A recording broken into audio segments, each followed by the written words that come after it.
வணக்கம் பிரியா. வணக்கம்மா. ஓ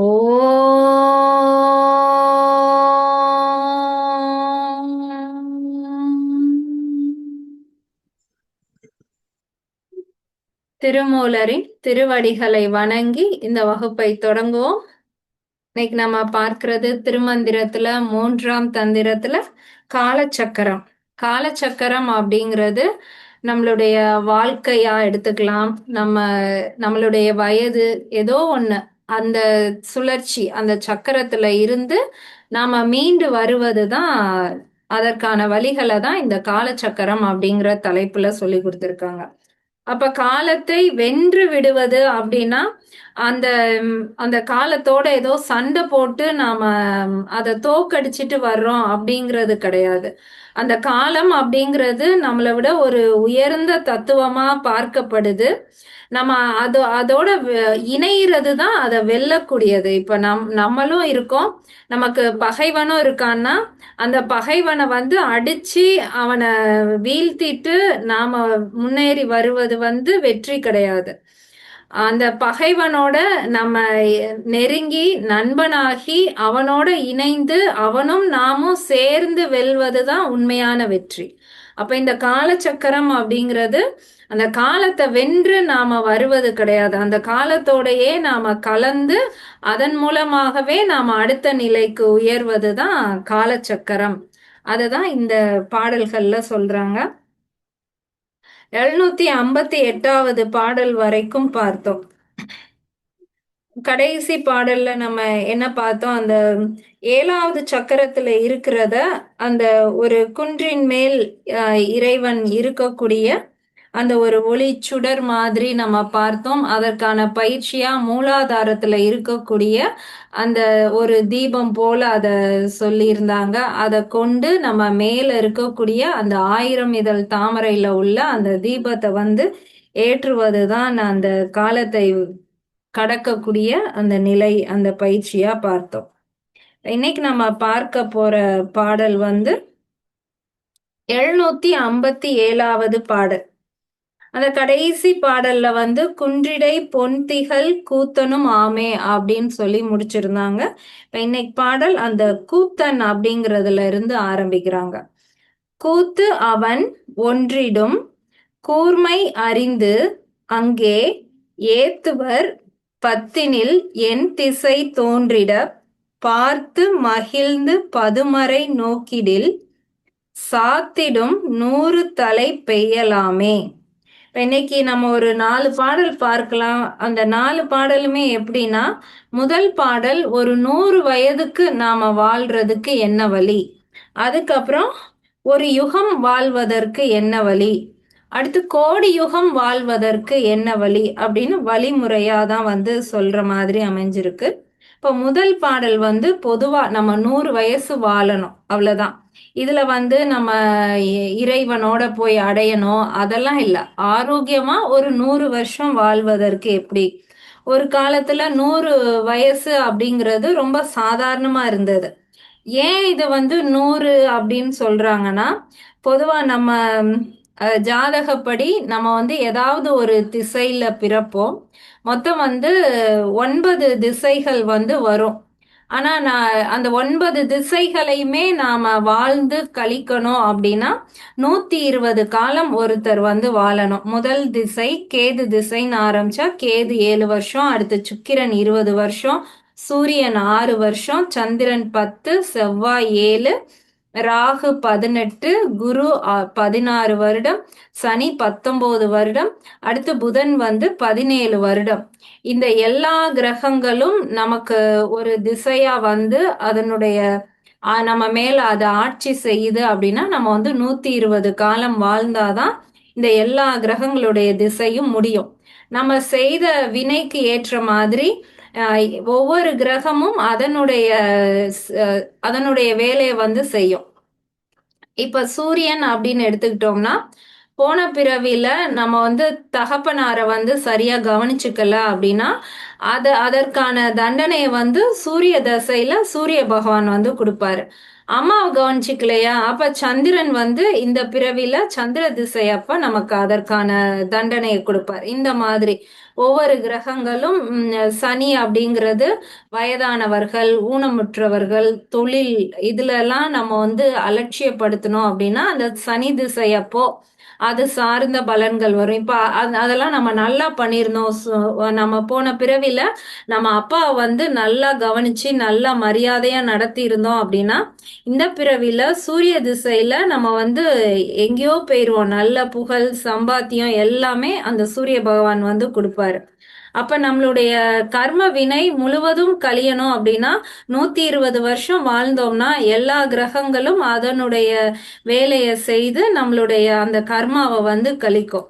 அப்ப 120 வருடம் வாழ்வதே வந்து ரொம்ப பெரிய விஷயம். அதனால்தான் பொதுவா நம்ம வாழ்த்தும் போது 100 வயசு அப்படின்னு சொல்லுவோம். கரெக்டான வயது வந்து 120 வயது. இப்ப முதல் பாடல்ல அந்த 120 வயசை நாம போய் எட்டணும், நம்ம வந்து எல்லா கிரகத்தினுடைய அந்த வினையையும் நம்ம தீர்க்கணும் அப்படின்னா என்ன செய்யறது அததான் சொல்றாரு. கூத்து அவன் ஒன்றிடும் கூர்மை அறிந்து அங்கே.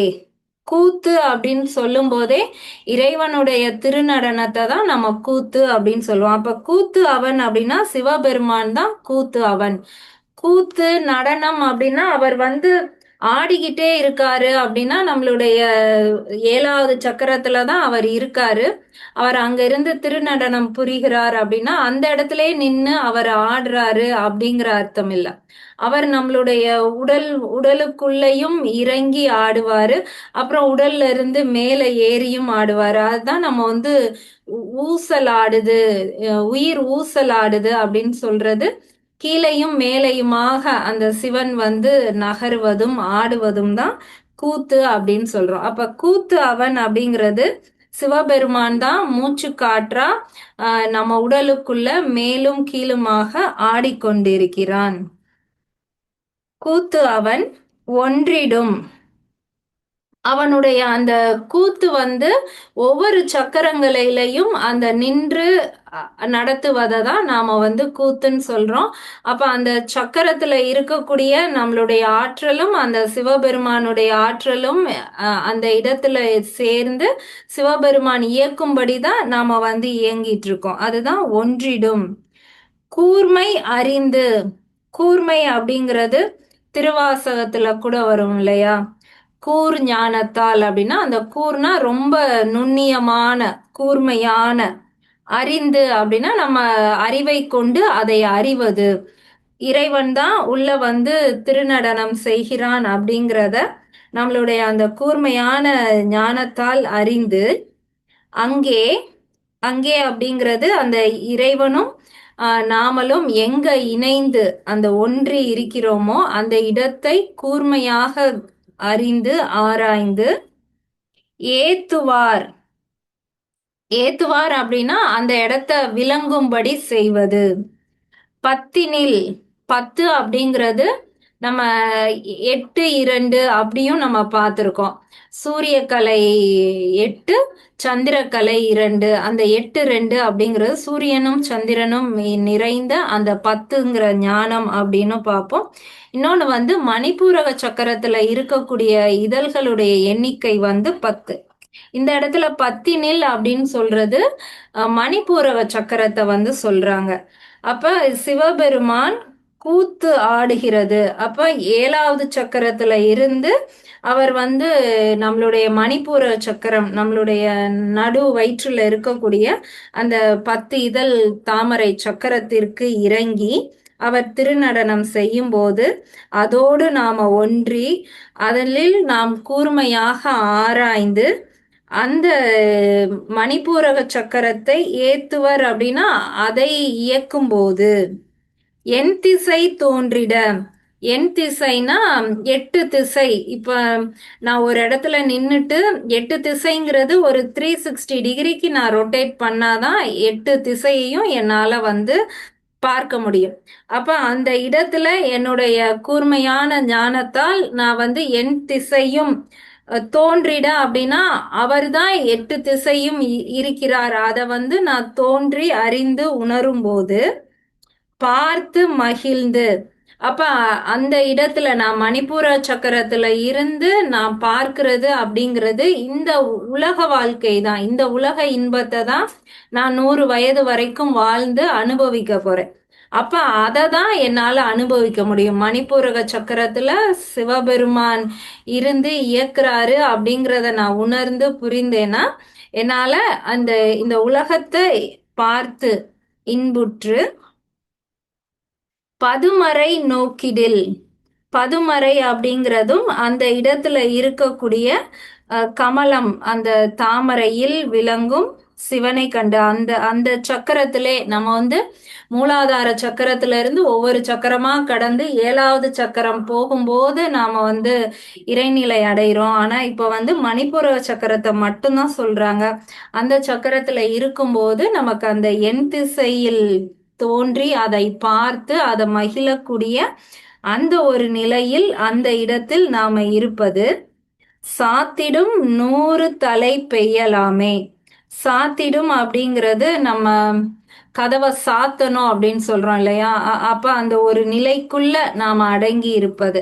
அது எவ்வளவுனா 100 தலை பெய்யலாமே, 100 ஆண்டு காலம் வாழலாமே. மணிப்பூர சக்கரத்தை மட்டும் நாம இயக்கி அதுல இறைவன் இருக்கிறத உணர்ந்து அந்த நிலையில நாம இருந்தோம், அதை மட்டும் நாம சரி செய்துட்டோம்னாலே நம்மளால அந்த எண் திசை ஞானத்தையும் பெற்று இந்த உலக வாழ்க்கைக்கு நம்ம வாழ்வதற்கு போதுமான ஆரோக்கியத்தோட நம்மளால அந்த 100 ஆண்டு காலம் வாழ முடியும் அப்படின்னு சொல்லியிருக்காரு. இப்ப இத வந்து மணிப்பூரக சக்கரம் அப்படிங்கிறது நம்மளுடைய வயிற்றுல இருக்கக்கூடிய அந்த 3வது சக்கரம் தான். இந்த இடத்துல 10 இதழ் தாமரை அப்படின்னு சொல்றாங்க. இப்போ வந்து நம்ம சயின்ஸ்ல வந்து கண்டுபிடிக்கிறாங்க, நம்மளுடைய உடல் ஆரோக்கியமா இருக்கணும் அப்படின்னா அந்த கட் அப்படின்னு சொல்லக்கூடிய நம்ம வயிற்றுல இருக்கக்கூடிய அந்த பகுதி கரெக்டா நம்மளுடைய சிறுகுடலும் அந்த இரைப்பையும் சேரக்கூடிய இடம், அந்த இடத்துல தான் நமக்கு வந்து தொப்புள் இருக்கு. அப்ப அந்த இடத்துல இருக்கிறத தான் அவங்க கட்டுன்னு சொல்றாங்க. யாருக்கு வந்து அந்த கட்டு ஆரோக்கியமா இருக்கோ அவங்க வந்து நோய் நொடி இல்லாம அவங்களால ஆரோக்கியமா ரொம்ப காலம் வாழ முடியும் அப்படின்னு இப்ப சயின்ஸ்ல வந்து ப்ரூவ் பண்றாங்க. அததான் அந்த காலத்துல மணிப்பூர சக்கரத்தை நீ சரியா இயக்குனேனா உன்னால இந்த உலக வாழ்க்கைக்கு ஏற்ற மாதிரி எந்த நோயும் இல்லாம நீ வாழ முடியும் அப்படின்னு சொல்றாங்க. இப்ப அந்த கட்டுங்கிற சயின்ஸ்ல வந்து என்ன கண்டுபிடிச்சிருக்காங்கன்னா, நம்ம சாப்பிடக்கூடிய உணவு வந்து அப்படியே ஒரு கிரைண்டர் மாதிரியோ மிக்சி மாதிரியோ அது அரைச்சி அதுல இருந்து அப்படியே சத்துக்கள் விட்டமின் தனியா புரோட்டீன் தனியா நம்ம உடல் வந்து அப்படி பிரிச்சு எடுக்கக்கூடிய தன்மையில இருக்காது. நம்ம சாப்பிடக்கூடிய உணவை வந்து நம்ம குடல்ல இருக்கக்கூடிய குட் பாக்டீரியா பேட் பாக்டீரியான்னு சொல்லி, அதாவது அந்த பாக்டீரியாவே நல்லது செய்யக்கூடியது கெட்டது செய்யக்கூடியதுன்னு 2 விதமா இருக்கு. அந்த 2 விதமான பாக்டீரியாவுமே நம்மளுடைய அந்த கட்டுங்கிற இடத்துல வந்து இருக்குது. அந்த பாக்டீரியா என்ன பண்ணும், நம்ம சாப்பிட்ற உணவை ஃபுல்லா அந்த பாக்டீரியா வந்து சாப்பிடும். அதாவது மக்க வைக்கிற மாதிரி அந்த பாக்டீரியா வந்து மக்க வைக்கும். அப்ப அந்த நல்ல பாக்டீரியான்னு சொல்றோம் இல்லையா, அது மக்க வச்ச உணவை மட்டும்தான் நம்மளுடைய உடல் உறுப்புகளால உறிஞ்சி எடுத்து அதை சத்துக்களா மாத்தி நம்ம உடலுக்கு தேவையான ஆற்றலா மாத்திக்க முடியும். அந்த பேட் பாக்டீரியான்னு சொல்றோம் இல்லையா, அந்த கெட்ட பாக்டீரியா அது செமிச்சு கொடுக்கக்கூடிய அந்த உணவை வந்து நம்மளுடைய உடல் வந்து ஏத்துக்காது. இப்ப வந்து நான் ஒரு வாழைப்பழம் சாப்பிட்றேன் அப்படின்னா அதை வந்து இந்த குட் பாக்டீரியா வந்து சாப்பிட்டு அதை நம்ம உடலுக்கு தேவையானதா மாத்தும். நம்ம நம்ம உடல் அதுல இருக்கக்கூடிய அந்த சோடியம் பொட்டாசியத்தெல்லாம் எடுத்துக்கும். இப்போ வந்து வேற ஏதாவது நூடுல்ஸ் இந்த மாதிரி ஏதாவது ஒரு நம்மளுடைய பாரம்பரிய உணவு இல்லாம ஏதோ ஒரு கலப்பட உணவை சாப்பிட்றோம்னா அந்த குட் பாக்டீரியா வந்து அதை போய் சாப்பிடாது. ஏன்னா அதுக்கு தெரியும் இதை சாப்பிட்டா நம்ம உடம்பு செரிமானம் பண்ணாதுன்னு சொல்லிட்டு அந்த பாக்டீரியா அதை சாப்பிடாது. இந்த பேட் பாக்டீரியா என்ன பண்ணும், அதை நல்லா சாப்பிட்டு அதை வந்து மக்க வச்சிரும். அந்த பேட் பாக்டீரியா சாப்பிட்ட அந்த உணவை வந்து நம்மளுடைய உடல் வந்து எடுத்து செரிமானம் பண்ணாது. அப்ப அது எல்லாமே நம்ம உடம்புக்கு ஒவ்வாத ஒரு விஷயங்களா நம்ம உடம்புல அங்கங்க தங்க ஆரம்பிச்சிரும். இப்ப இந்த குட் பாக்டீரியாவும் பேட் பாக்டீரியாவும் நம்ம உடம்புல வந்து ஓரளவு சரியான அளவுல தான் இருக்கும். நம்ம அதிகமா இந்த உணவையே ஆகாத உணவுகளே சாப்பிட்டுக்கிட்டே இருக்கோம்னா கொஞ்சம் கொஞ்சமா இந்த குட் பாக்டீரியா வந்து இறந்து போயிடும். ஒரு ஸ்டேஜ்ல நம்ம உடம்புல இருக்கிறது ஃபுல்லாவே இந்த பேட் பாக்டீரியாவா தான் இருக்கும். அப்ப நம்ம என்ன உணவு சாப்பிட்டாலும் அது செமிச்சு வர்றத வந்து நம்ம உடலால ஏத்துக்க முடியாது. அப்ப கொஞ்சம் கொஞ்சமா அது சார்ந்த நோய்கள் வந்து வர ஆரம்பிக்கும். அது இப்ப இதுல இருந்து தான் என்ன ட்ரீட்மெண்ட் கண்டுபிடிக்கிறாங்கன்னா, நம்ம உடம்புல இந்த 2 பாக்டீரியாவும் என்ன அளவு இருக்கு அப்படின்னு பார்த்துட்டு, யாருக்கெல்லாம் குட் பாக்டீரியா குறைஞ்சுகிட்டே வருதோ, அவங்களுக்கு வந்து அந்த பாக்டீரியாவ அதிகப்படுத்துற மாதிரியான மாத்திரைகள் இதெல்லாம் குடுக்கும்போது, அது கொஞ்சம் அதிகமாகி, அதனால நம்ம உடல வந்து கொஞ்சம் நம்ம சரி பண்ணிக்கலாம் அப்படின்னு சொல்லி, அந்த கட் அப்படிங்கிறத பத்தி மட்டுமே ஆராய்ச்சி பண்ணி நெறைய நெறைய விஷயங்கள் வந்து வெளியிட்டிருக்காங்க. அப்ப அந்த கட் மூலமா தான் நம்ம உடலை வந்து நோய் இல்லாம பல வருடம் ஆரோக்கியமா வச்சுக்க முடியும் அப்படின்னு இப்ப சொல்றத தான் அப்பவே வந்து திருமூலர் உன்னுடைய மணிப்பூரக சக்கரத்தை நீ ஆரோக்கியமா வச்சுக்கிட்டாலே உன்னால 100 வயது எந்த நோயும் இல்லாம ஆரோக்கியமா வாழ முடியும் அப்படின்னு சொல்லியிருக்காரு. திரும்பவும் பார்க்கலாம் இதே பாடல். கூத்து அவன் ஒன்றிடும் கூர்மை அறிந்து அங்கே இறைவனுடைய திருநடனத்தை புரிந்து அவனோடு ஒன்றி நம்மளுடைய அந்த கூர்மையான அறிவை கொண்டு அவனை அறிந்து ஏத்துவார் ஏத்துவர் பத்தினில் என் திசை தோன்றிட. அந்த இறைவனுடைய ஆற்றலை நம்மளுடைய மணிப்பூரக சக்கரத்தில் உணர்ந்து என் திசை தோன்றிட, இந்த உலகம் இயங்குவது இந்த உலக ஞானத்தை பெற்றிட பார்த்து மகிழ்ந்து அதை அனுபவித்து இன்புற்று பதுமறை நோக்கிடில், அந்த மணிப்பூரகத்தில் இருக்கக்கூடிய அந்த தாமரையில் நாம் இருக்கையில் சாத்திடும் 100 தலை பெய்யலாமே, மிக எளிமையாக 100 ஆண்டு காலம் ஆரோக்கியமாக நம்மளால் வாழ முடியும் இந்த உடலை கொண்டு. இப்ப 100 வயசு வாழ்றதுக்கு வந்து வழி சொல்லிட்டார். இப்ப அடுத்த பாடல் 758வது பாடல். சாத்திடு 100 தலை பெய்து நின்றவர் காத்து உடல் 1000 கட்டு உற காண்பார்கள் சேர்த்து உடல் 1000 சேர இருந்தவர் மூத்து உடன் கோடி யுகம் அது ஆமே. இப்ப 100 ஆண்டு வாழ்வதற்கு வழி சொல்லிட்டாரு. இப்ப நம்ம 100 ஆண்டு வாழ்ந்துகிட்டு இருக்கோம் அப்படின்னா இந்த மணிப்பூரகத்தை நம்ம இயக்குறோம் அப்படின்னா நமக்கு ஒவ்வொரு சக்கரங்கமும் நமக்கு ஒவ்வொரு ஞானத்தை வந்து கொடுக்கும். இப்ப மூலாதார சக்கரம் என்ன செய்யும்னா நமக்கு நம்மளுடைய மனதை வந்து நல்லா சாப்பிட்டோமா தூங்கினோமா எனக்கு எல்லாம் கிடைச்சிச்சா அப்படின்னு ஒரு குறுகிய வட்டத்துக்குள்ள நம்மளை பார்த்தா போதும் அப்படின்னு எந்த ஒரு நோக்கமும் இல்லாம வாழ்ந்துட்டு இருக்கிறவங்க தான் அந்த மணிப்பூர சக்கரம் மட்டும் இயங்கியவர்கள். அடுத்தது 2வது சக்கரம் சுவாதிஷ்டான சக்கரம் வரும்போதுதான் நமக்குள்ள ஒரு சின்ன சின்ன ஆசை, நமக்கு தேவையானதை நிறைவேற்றிக்கணும், சாப்பிட்டோம் தூங்கணும் இதுல என்ன இருக்கு, ஒரு சின்ன சின்ன சந்தோஷத்தை நாமளும் அனுபவிச்சு பார்க்கலாமேன்ட்டு 2வது சக்கரம் இயங்கும் போதுதான் நம்ம அதுக்கு முன்னாடி விலங்கு போல எனக்கு தேவையானது கிடைச்சா போதும் அப்படின்னு வாழ்ந்தவங்க அடுத்து நம்மளை சுத்தி இருக்கிறவங்களோட எல்லாம் கொஞ்சம் பழகுவது, அவங்களோட சேர்ந்து சந்தோஷமா இருக்கிறது, அது எல்லாமே நமக்கு அந்த 2வது சக்கரத்துல தான் நம்மளால உணர முடியும். 3வது சக்கரம் வரும்போது தான் என்ன வாழ்க்கை இது, சாப்பிட்டோம் தூங்கினோம் சிரிச்சோம் சண்டை போட்டோம் இது பண்ணோம் திரும்ப அப்படியே இருக்கோமே, அப்ப எதுக்கு இது திரும்ப திரும்ப நம்ம செஞ்சிட்டு இருக்கோம், நான் யாரு, நான் எதுக்கு பிறந்தேன், இப்ப நான் என்ன பண்ணிட்டு இருக்கேன் அப்படின்னு ஒரு சின்ன புரிதல் நமக்கு வரும்போது தான் நம்ம அந்த மணிப்பூரக சக்கரத்துல இருக்கோம். அப்ப அந்த மணிப்பூரக சக்கரத்தை நல்லா இயக்கிட்டோம், அங்க இருக்கக்கூடிய இறைவனுடைய ஆற்றலை உணர்ந்துட்டோம் அப்படின்னா நம்ம யாரு அப்படிங்கிறத நாம புரிஞ்சிட்டோம். ஆனா அதற்கான பயிற்சி பண்ணல. நம்ம யாரு, எதுக்கு வந்திருக்கோம் அப்படிங்கிறத புரிஞ்சிட்டோம். அப்ப அதே நிலையில நம்ம 100 வயசு இருந்துட்டோம் அப்படின்னா, அதுக்கப்புறமாவும் நாம இருக்க போறோம் அப்படின்னா, நம்மளுடைய எண்ணம் வந்து தானாகவே அந்த இறைவன் தான் எல்லாமாகவும் இருக்கிறான் அப்படிங்கிறத புரிந்த பிறகு அவனோட நாம இணையறதுக்கு என்ன வழி அப்படின்னு நம்ம அடுத்த நிலையா அடுத்த சக்கரத்துக்கு போக ஆரம்பிப்போம். அததான் வந்து யுகமா வந்து சொல்றாரு. நம்ம இந்த சக்கரத்துல இருந்து 100 வயதுல இருந்து அடுத்து போறது எப்படி இருக்கும்னு. சாத்திடு 100 தலை பெய்து நின்றவர். அந்த மேல் கூறிய பாடல் அந்த கடைசி வரிய அப்படியே சொல்லியிருக்காங்க. அந்த பாடல்ல சொல்லப்பெற்ற மாதிரி நாம 100 ஆண்டு காலம் நம்ம ஆரோக்கியமா வாழ்கிறோம். அந்த மாதிரி பக்குவத்தில் வந்தவர்கள் காத்து உடல் 1000 கட்டு உற காண்பார்கள்.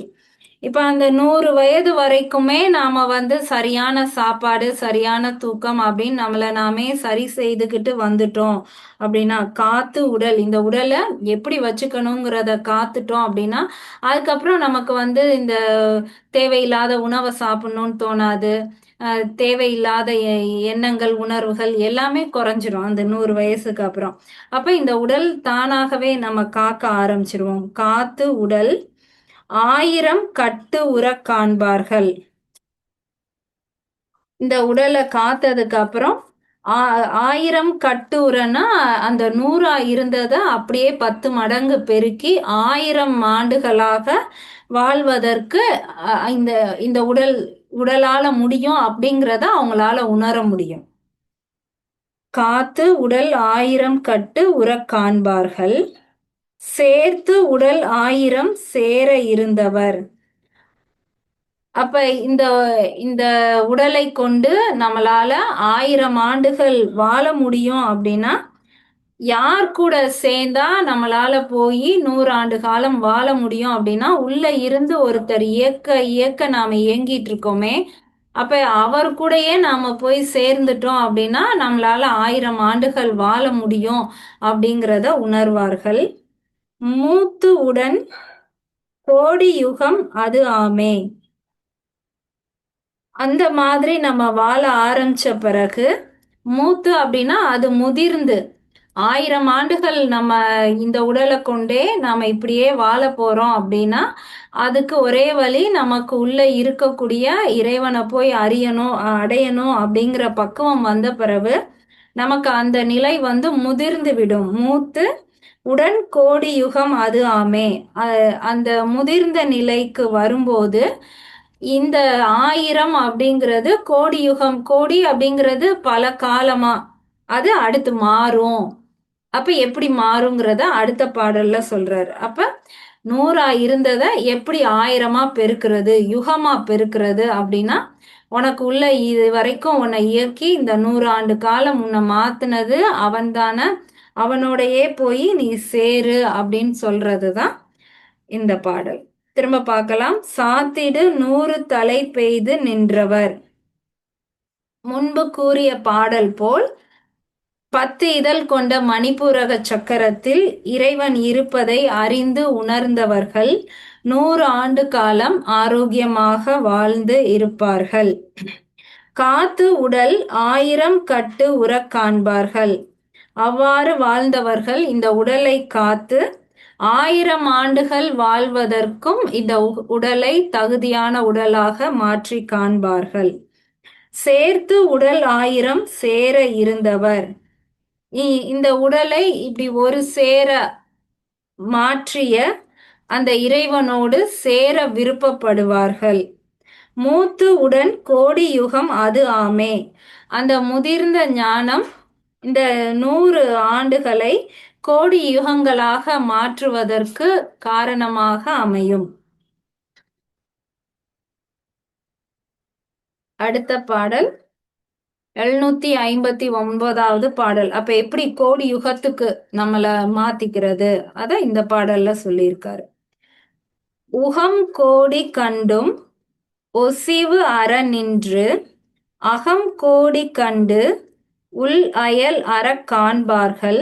சிவம் கோடி விட்டுச் செரிய இருந்து அங்கு உகம் கோடி கண்டு அங்கு உயர் உருவாரே.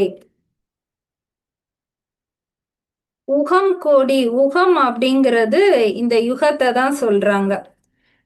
யுகம் கோடி கண்டு ஒசிவு அரண், ஒசிவு அப்படிங்கிறது ஓய்வு, தளர்வு. கோடி யுகம் நம்ம வந்து பார்த்துட்டோம் அப்படின்னா நமக்கு என்ன ஆகும்? இப்ப நம்ம ஒரு படத்தையே 10 தடவை பார்த்துட்டோம்னாலே போர் அடிக்குது அப்படின்னு சொல்றோம்.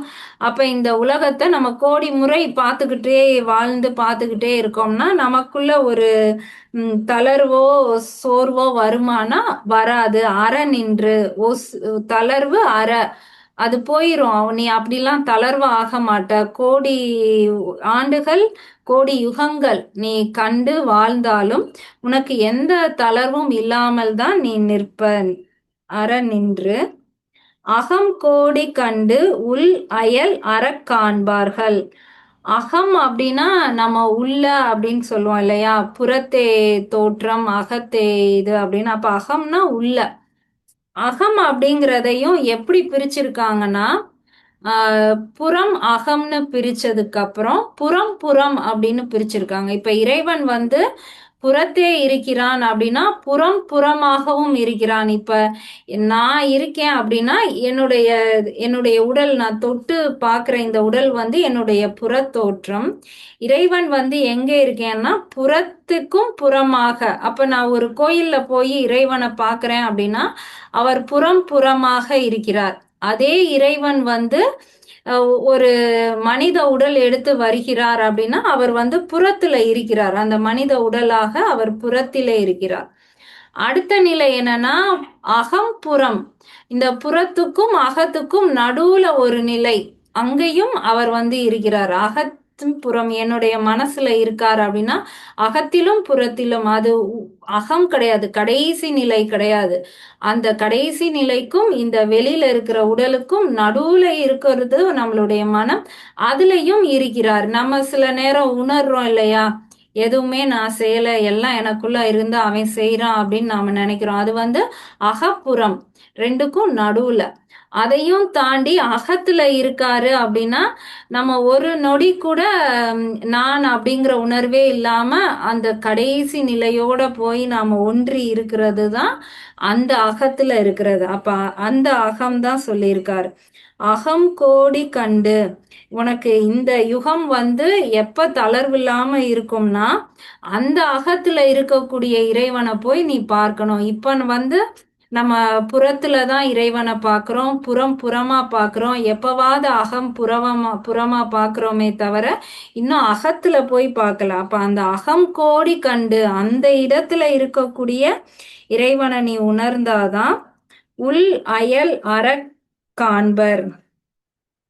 அந்த உள்ள இருக்கக்கூடிய அந்த சிவபெருமானை வந்து நீ அப்பதான் உன்னால காண முடியும்.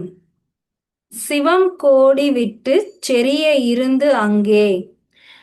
அப்ப நம்ம என்ன பண்ணணும்னா அந்த அகத்துல இருக்கக்கூடிய அந்த சிவத்தை வந்து விட்டு செறிய இருந்து அப்படின்னா அவரை விட்டு பிரியாதபடிக்கு அவரோட கலந்து.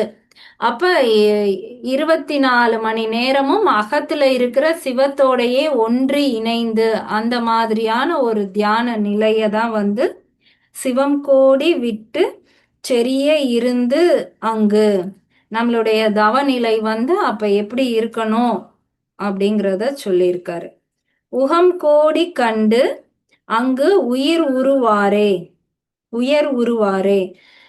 அந்த மாதிரியான ஒரு நிலையில இருக்கும்போது தான் நமக்கு அந்த கோடி யுகம் வந்து கிடைக்கும். முதல் பாடல்ல சொன்ன மாதிரி நம்ம அந்த கோடி யுகத்தை பார்க்கணும்னா இந்த மாதிரி அகத்தே இருக்கக்கூடிய சிவத்தோடு தவம் செய்து உகம் கோடி கண்டு அங்க உயர் உருவாரே. அந்த ஒரு உயர்ந்த நிலைக்கு நம்மளால செல்ல முடியும். அந்த உருவாரே அப்படின்னா இந்த உயரத்துக்கு வந்து எவ்வளவு லிமிட் அப்படின்னு கேட்டோம்னா அதுக்கு வந்து எல்லையே கிடையாது. நீ அவரோட கலந்துட்டது தான் நீ உயர்ந்துட்ட அப்படிங்கிறதுக்கான நிலை. அதுக்கு மேல எதுவுமே கிடையாது.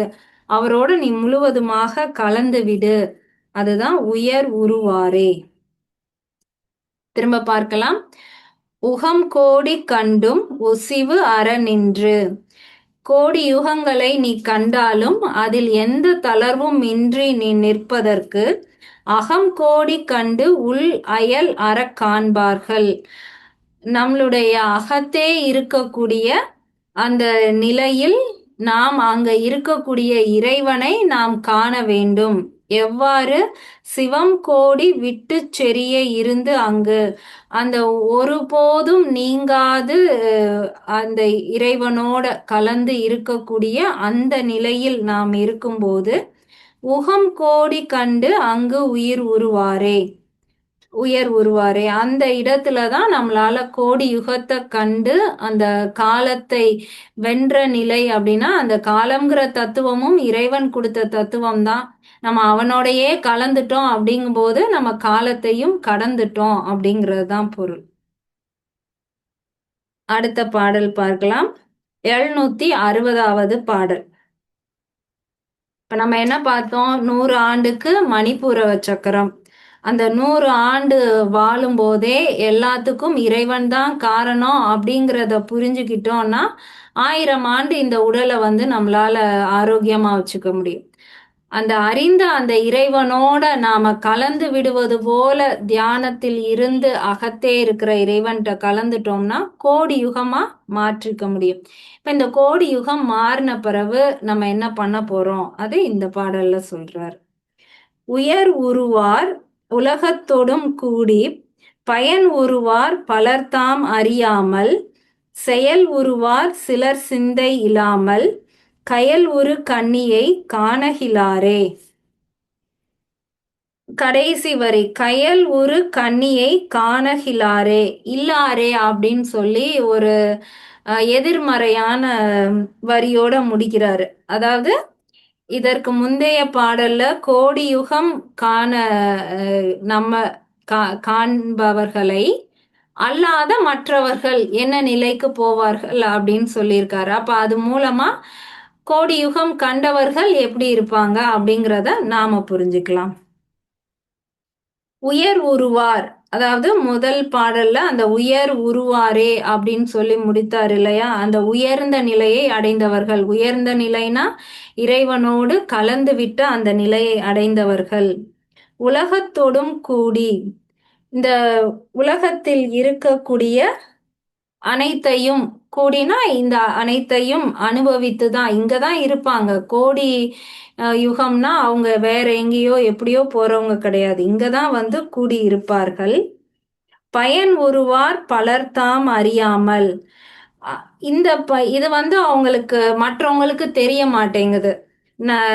இந்த இந்த தியானம் பண்ணி இறைவனை அடைந்தா அவங்க அப்ப இதெல்லாத்தையும் விட்டுட்டு எங்கேயோ போயிருவாங்க, அவங்களுக்கு வேற ஏதோ ஒரு உலகம் இருக்கு போல அப்படின்னு சொல்லி தவறா நினைச்சிட்டு இது வேண்டாம், இந்த பயிற்சிலாம் வேண்டாம், இந்த நிலையெல்லாம் வேண்டாம், வாழ்க்கையை அப்படியே அனுபவிச்சிடுறோம் அப்படின்னு நினைக்கிறாங்கல்ல அவங்க. பயன் உருவார் பலர்தாம் அறியாமல், இந்த பயன் எதுவுமே தெரிஞ்சுக்காம இத உணராம அறியாமல் இருக்காங்க இல்லையா, அவங்கள சொல்றாரு. செயல் உருவார் சிலர் சிந்தை இல்லாமல், இது எல்லாமே இறைவனுடைய செயல்தான் அப்படிங்கிற அந்த சிந்தனையும் இல்லாமல் சில பேர் இருக்கிறார்கள். கயல் உரு கண்ணியை காணகிலாரே, அவங்களால அந்த கயல் உரு கண்ணியை காண முடியாது அப்படின்னு சொல்றாங்க. இந்த இடத்துல கண்ணி அப்படின்னு சொல்லும் போதே சக்திய சொல்றாங்க. கயல் உரு அப்படிங்கும்போது மீன் போன்ற கண்களை, கயல் உரு கண்ணியை காணகிலாரே, அவங்களால அந்த கண்ணிய பார்க்க முடியாது.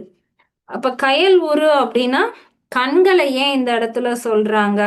அந்த சக்திக்கும் கண்ணுக்கும் என்ன சம்பந்தம் அப்படின்னா அந்த கண்ணு தான் எல்லாத்தையும் நிர்ணயிக்க கூடியது. இதுக்கு முன்னாடியும் பார்த்தோம் இல்லையா? கண்கள் மூலமா தான் நம்ம இறைவனை பார்க்க போறோம்.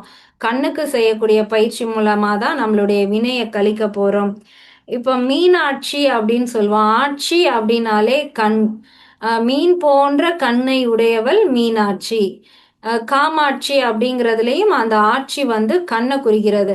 அப்ப எந்த கடவுளுக்கெல்லாம் ஆட்சி அப்படின்னு முடியுதோ அவங்க கண்கள் மூலமாகவே நம்மளை வந்து கண்ட்ரோல் பண்ண போறாங்க, நம்மளை ஆட்சி செய்ய போறாங்கன்னா அவங்க கண்ணு நம்ம மேல இருக்கு.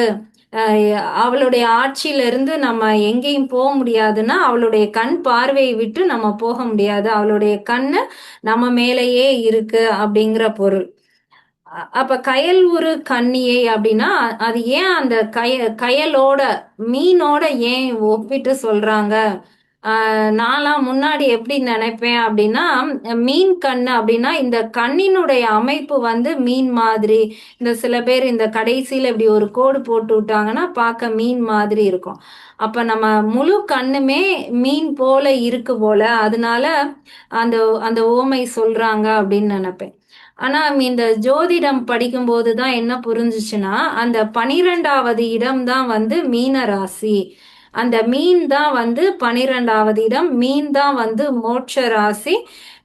அந்த இடத்தை வச்சு தான் ஒருத்தருக்கு மோட்சம் எப்படி கிடைக்கும், வீடு பேர் எப்படி கிடைக்கும் அப்படின்னு சொல்லுவாங்க. அப்ப அந்த மோட்சத்துக்கும் மீனுக்கும் என்ன சம்பந்தம் அப்படின்னா, மீனும் பார்த்தோம்னா 2 மீன்களா இருக்கும். அப்ப அந்த கண்ணு தான் வந்து நமக்கு மோட்சத்தை கொடுக்க போகுது.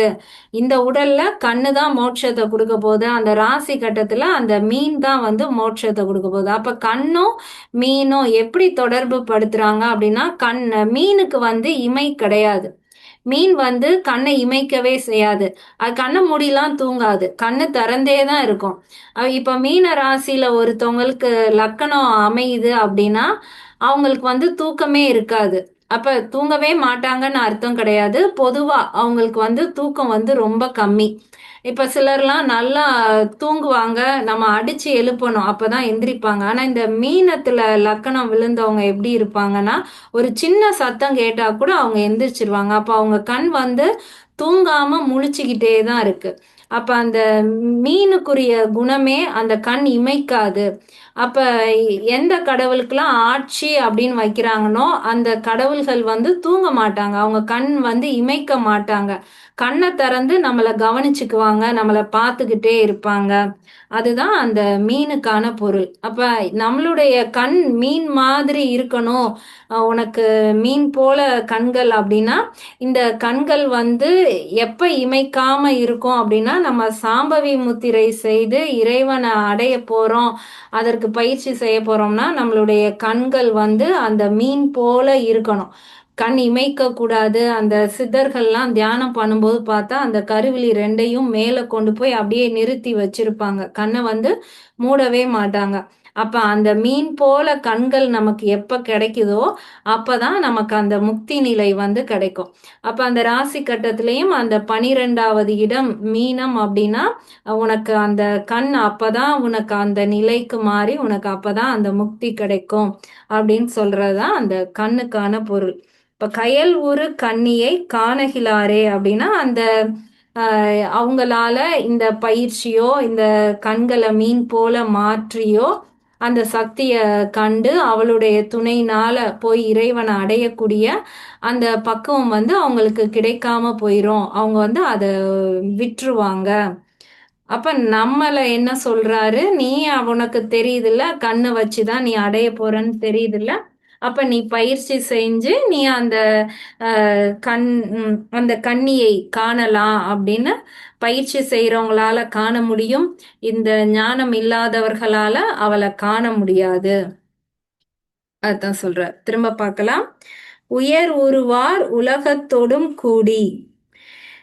முன்பு கூடிய பாடலில் அந்த இறைநிலையோடு இணைந்தவர்களால இந்த உலகத்தோடையே இங்கே இருந்து அந்த அனைத்து நிலையையும் பார்த்து இன்பமாக இருக்க முடியும்.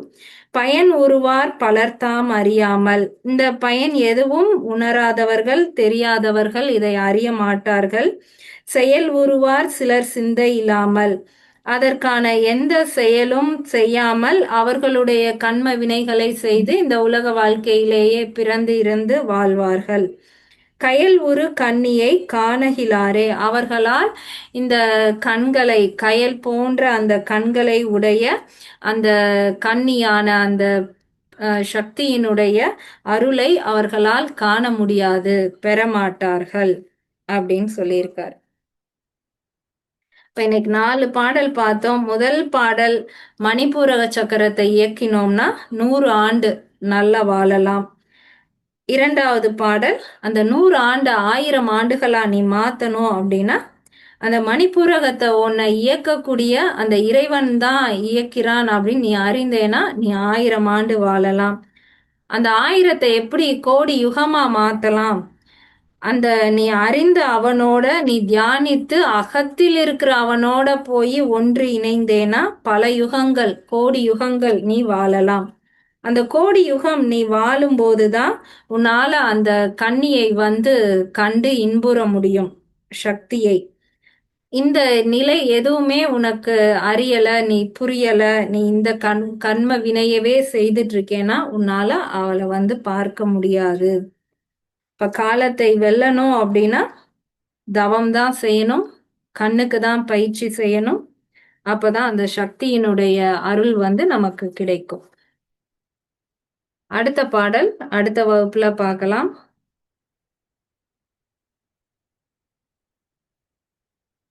சந்தேகம் இல்லைன்னா நம்ம கிளாஸை முடிச்சுக்கலாம்.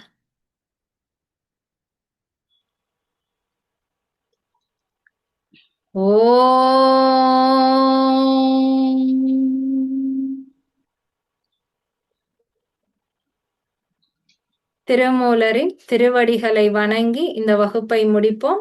அடுத்த வகுப்பில் சந்திப்போம். நன்றி. நன்றிமா. தேங்க்யூ.